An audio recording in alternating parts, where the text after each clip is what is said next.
guys, welcome back to my channel. Today I am talking about my labor story. A lot of you do know what happened. If you follow me on Instagram, it was just a crazy experience.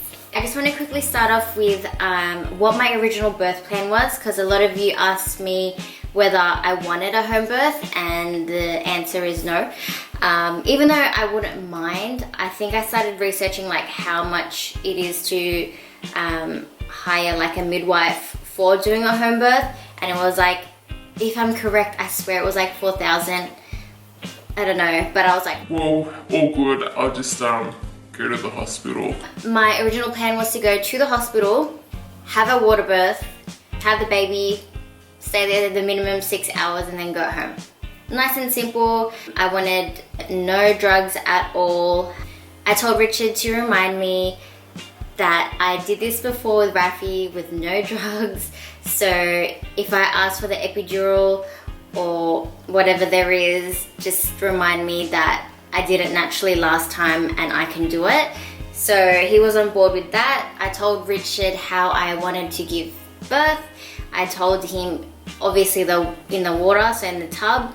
If it wasn't in the tub, it was gonna be standing, squatting on the floor, kneeling on the floor, on all fours, just anything that gravity would help me with to push the babies. Like that way, when your contraction comes and your baby goes down, gravity is helping you because it's helping the cervix dilate quicker and just make it a faster labor.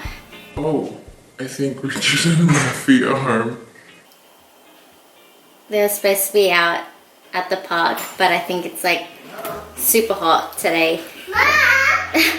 Yeah.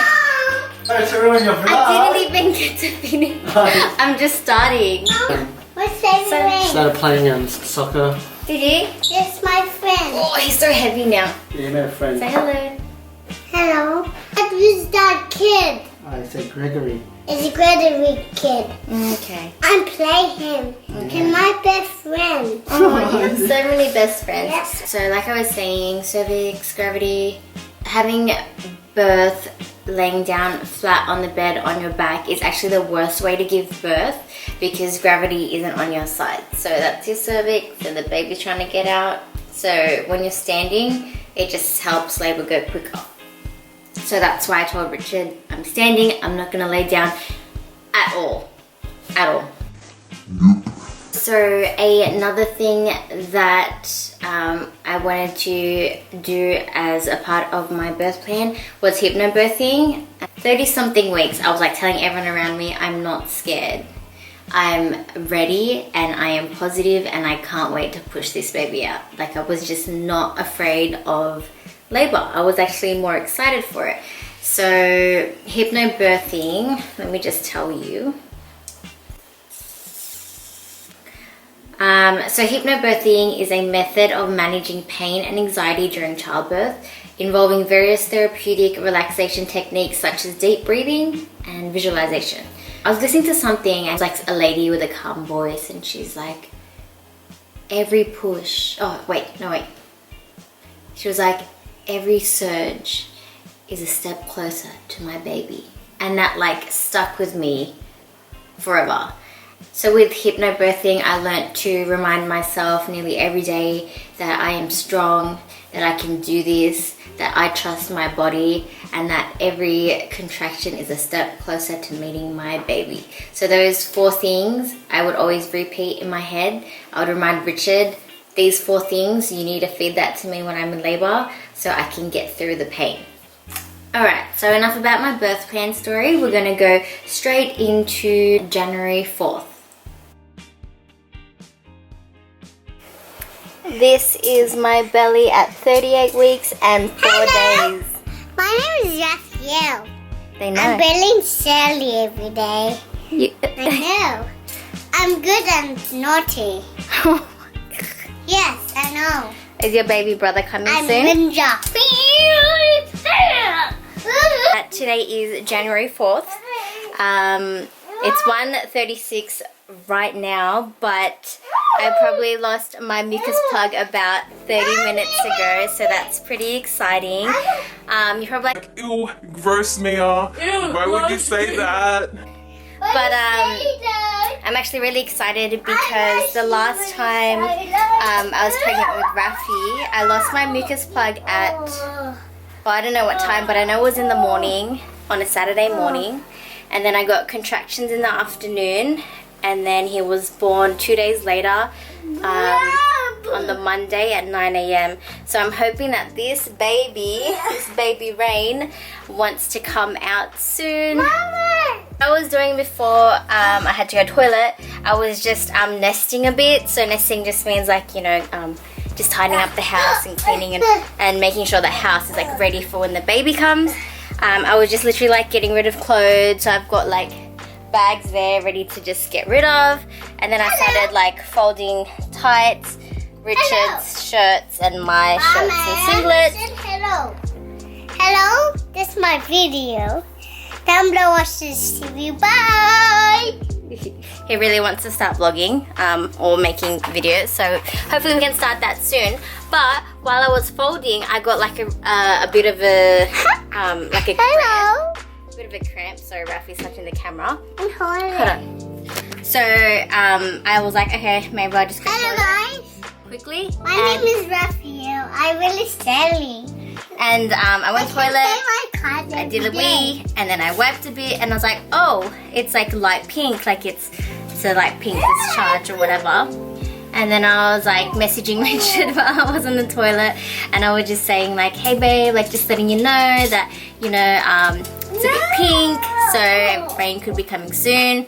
And then I was like, you know what, let me just like wipe it one more time just to see in case there is like blood. And I did, and there was like even more the second time I wiped, and I was like, okay, it is definitely my mucus plug. So yeah, just thought I'd add that into the birth vlog. I'm feeling really good and positive and just ready to push the baby. I'm talking. Are you?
So from around 4:30 a.m.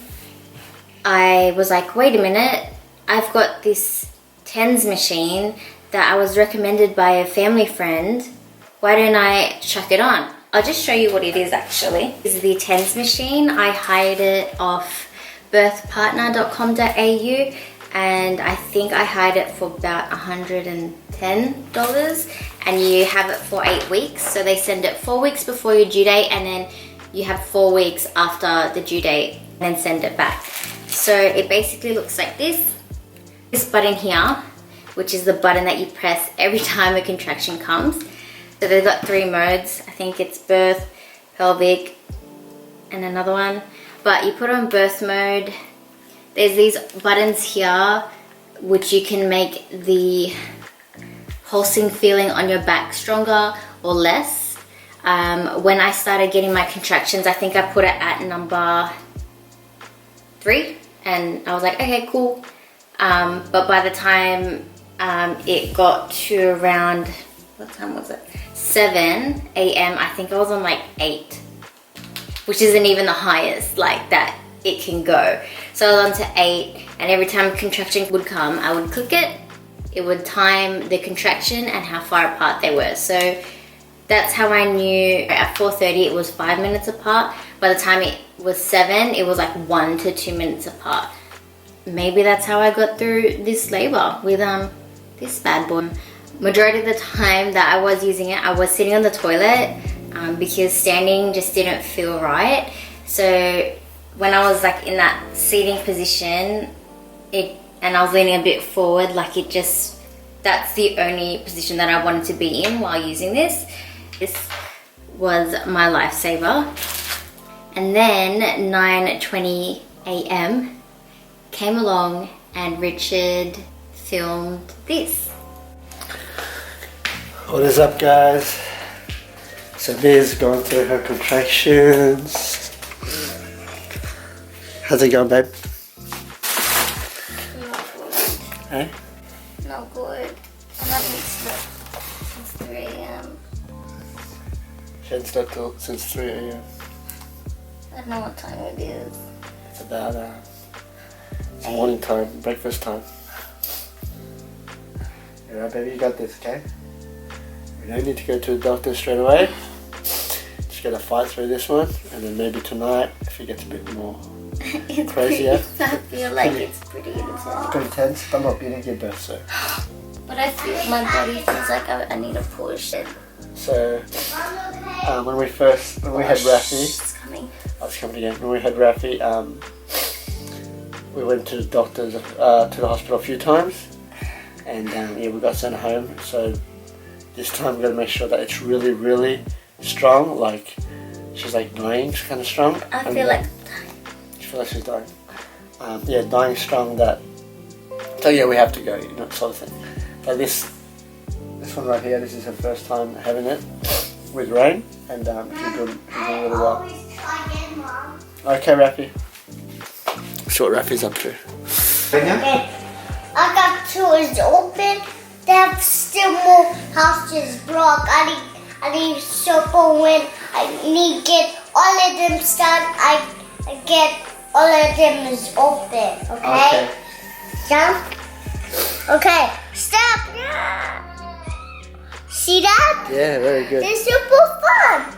Now I need to get that. See? Okay, so back to contractions. Come on, baby, breathe. Breathe. I need a push. I feel like I need a push. Okay. I'll give her some positive vibes, alright? I think I need a push, baby. So basically, after that footage that Richard just filmed, I was like, I need a push. I'm gonna go in the toilet. Sorry guys, my camera keeps cutting out because it's so hot and it's saying it's overheating, but I'm gonna try to get this done. So I was on the toilet with the TENS machine. It was on 8, I think, and I remember pushing and I was getting a bit frustrated, and I'm like, Come on! and I was like thinking to myself, can the neighbor hear me, and what are they thinking? No way that the baby's coming out now because my water hasn't broken. So I was like, you know what? I'm just gonna fuel my downstairs. So I decided to go and touch it and just feel it, and it was like bigger than usual, and I was like, holy crap, like, is this baby coming out right now? Like, I couldn't feel the head, nothing like that. It just, I knew that my downstairs was a bit, like, just say that's normal, and that it felt kind of like out. So I was like, I think the baby's coming. I felt it and I was like, ooh, okay. I think it's time to go in the shower. I went in the shower because I had 4 women DM me saying that they gave birth in the shower and that it was so relaxing and like the quickest labor ever. So I was like, you know what, I'm gonna try that. So I took off my TENS machine, went into the shower, I told Richard, had the hot water running on my back, my lower back, and it felt amazing. It felt so good until a contraction came. And I was like, okay, I need to get on the floor and push again. So I pushed and I could kind of like feel something. And I was like, okay, I'm gonna pat it again down there. But I'm like, it's so weird because my water hasn't broken. Like, It can't be happening this fast. So I went and I had a feel of it. I could feel the sac. And then once I felt the sac, I called for Richard and I said, babe, can you give me the mirror? Give me the mirror. And I said, thanks. And then he went off to cook breakfast and I had the mirror there and I put it down and I could see the sac and I was freaking out a bit. I was like, whoa, like I was freaking out because I didn't know whether I needed to break my water to let the baby come out or what. And so in my head I'm just thinking, do I break it somehow or like what do I do? And because it happened so fast, when the contraction went away, when I had time to look at the sac, the next contraction came so fast that I had to push. I was like, oh, I'm pushing, I'm just gonna push. So I pushed and the sac came out and then popped. And then I think the head ended up like going straight to the entrance, which is called like the crowning, when the head is like right there. And I was like, okay, he is coming out. Because remember, we all thought it was a boy. And had one last push left in me.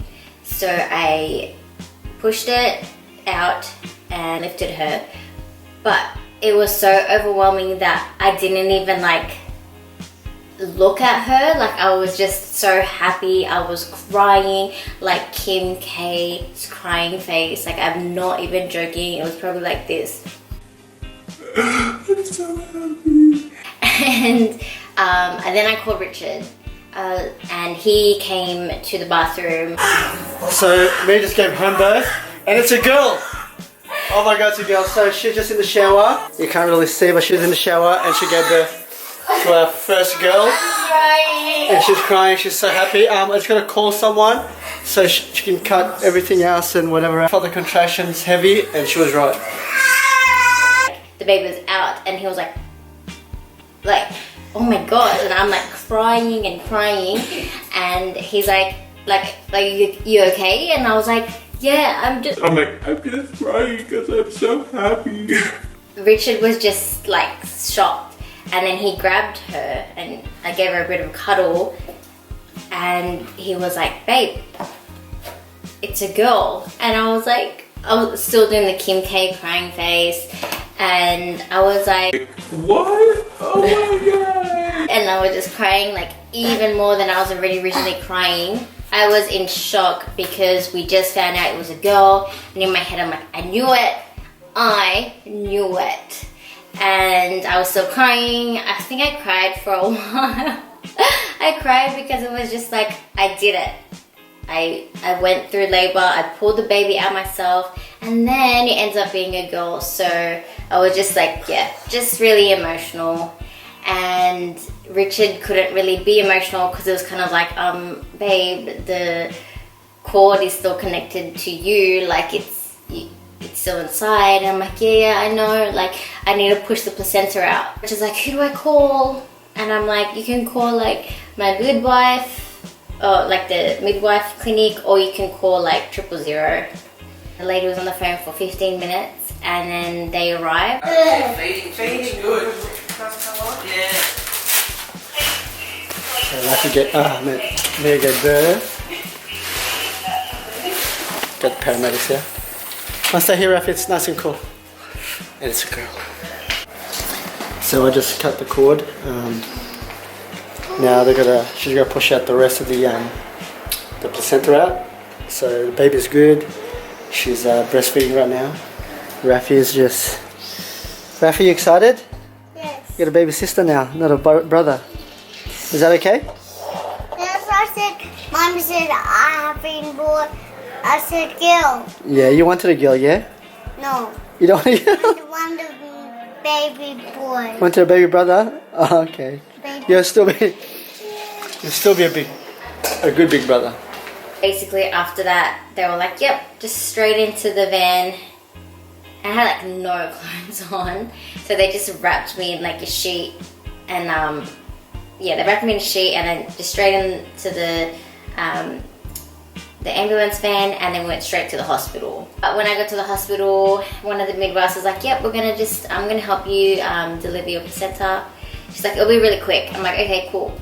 And like she tugged the placenta a bit and she's like, yep, just one big push. It's like, oh, too fast. And it felt like I was giving birth again. Like, damn, how big was my placenta? Oh, she's laughing. But yeah, it just felt like another baby's head. But I didn't get to see it because I was laying flat on my back on the bed. So I didn't get to see my placenta. Even with Rafi, I didn't see my placenta. We stayed there for 4 hours and they did the baby's test.